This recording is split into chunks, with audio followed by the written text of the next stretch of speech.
Marlowe concludes his conversation with the French lieutenant. He tells the man the story of the inquiry and subsequent events. Somehow, the man discerns Marlowe's interest in Jim and inquires whether Jim, too, ran off rather than stand trial. This leads the lieutenant to meditate on bravery and fear. Like Marlowe, he fails to find words for what he's trying to say, and as they take leave of one another, Marlowe is struck by the futility of conversation. Marlowe mentions that he has seen Jim recently, working as a water clerk, see Chapter 1, in the port of Samarang. He also notes that it is through his recommendation that Jim got the job. Marlowe digresses briefly to tell the story of Bob Stanton, a sailor he once knew who also spent some time as a water clerk, who drowned trying to save a woman after a ship collision. Marlowe goes back in time to the dinner with Jim at his hotel, recalling that the next day was to be Jim's day of sentencing. That night, Marlowe makes Jim the offer he has discussed with Captain Brierly, telling him that if he chooses to flee, Marlowe will provide him with money and a job recommendation. Jim refuses. Marlowe realizes that Jim has made the ultimate appeal to his, Marlowe's, ego. Would Marlowe behave the way Jim does, in the same situation? Marlowe thinks he'd be able to do better. The next morning, Marlowe goes to the court to hear the verdict.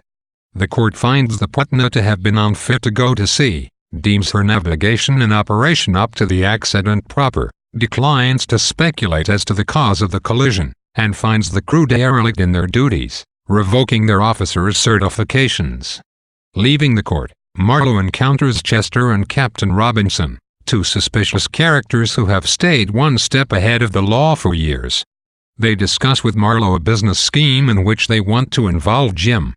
They want to find a derelict old boat and send it out to a deserted, waterless island to harvest guano bird droppings, which can then be sold as fertilizer to sugar planters in Australia, and they want Jim to command the boat.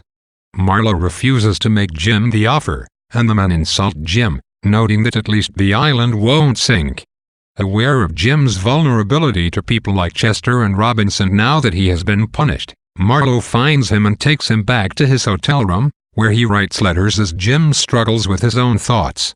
Marlowe admits his responsibility to Jim and thinks about ways to help him. Suddenly Marlowe draws back and reveals to the audience that soon Jim will be loved, trusted, admired, with a legend of strength and prowess forming round his name. He explains why he will not present Chester and Robinson's offer to Jim. He is too interesting or too unfortunate to be thrown to the dogs, and notes that their expedition was lost without a trace after a hurricane. The narrative returns to Marlowe's hotel room. Jim tells Marlowe that he thinks he will have another chance to become a hero, that he's bound to come upon some sort of chance to get it all back again. Marlowe convinces Jim to stay a little longer and persuades him to accept a letter of recommendation for a job. Jim thanks him for giving him a clean slate. Marlowe receives a letter from Jim's new employer, praising Jim. The man wonders at what Jim has done to need Marlowe's protection, but says that Jim is blooming like a violet in his new position. Not long afterward, Marlowe receives another letter from his friend. Jim has departed suddenly, leaving only a note of apology. In the same batch of mail, there is a letter from Jim, explaining that the second engineer from the Putna turned up and got a job with Jim's employer. The engineer tormented Jim, reminding him of the incident. The anguish forced Jim to leave. Marlowe soon runs into Jim, who is now working as a water clerk in another port.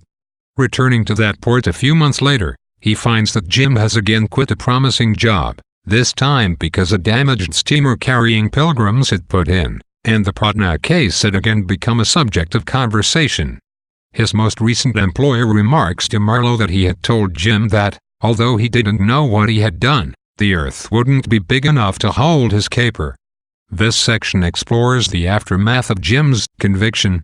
Jim believes that he still has the chance to be a hero, but Chester and Robinson's questionable offer and his difficulty in retaining a job suggest otherwise. Jim has been marked in some way by his actions or lack of action. Marlowe hints at a mysterious future for Jim, however, in which he will be wildly successful, although the statement is qualified in an odd way. Marlowe says that a legend will develop around Jim as though he had been the stuff of a hero. Why is Jim just comparable to a hero in the future, rather than actually becoming one? It seems that the moment that has been omitted from the narrative, the moment of Jim's leap overboard, will become the moment that defines his life, and that, for Jim, there can be no such thing as a clean slate. This is in part a result of his punishment. Tried by a court of his professional peers, Jim has been found to be unfit to keep the certification he earned as a young man. In some way, he's no longer one of us. Marlowe, however, still thinks that he and Jim do belong to the same fraternity. He helps Jim recover some semblance of a life and continues to follow him with interest.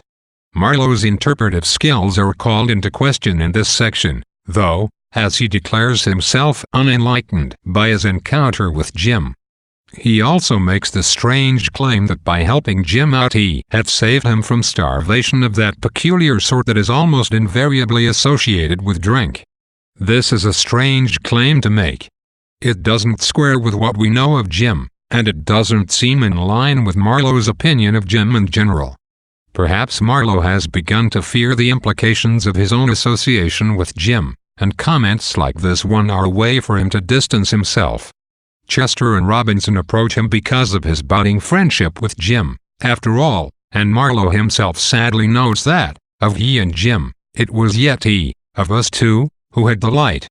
Jim may have been publicly condemned, but it is Marlowe who has no chance.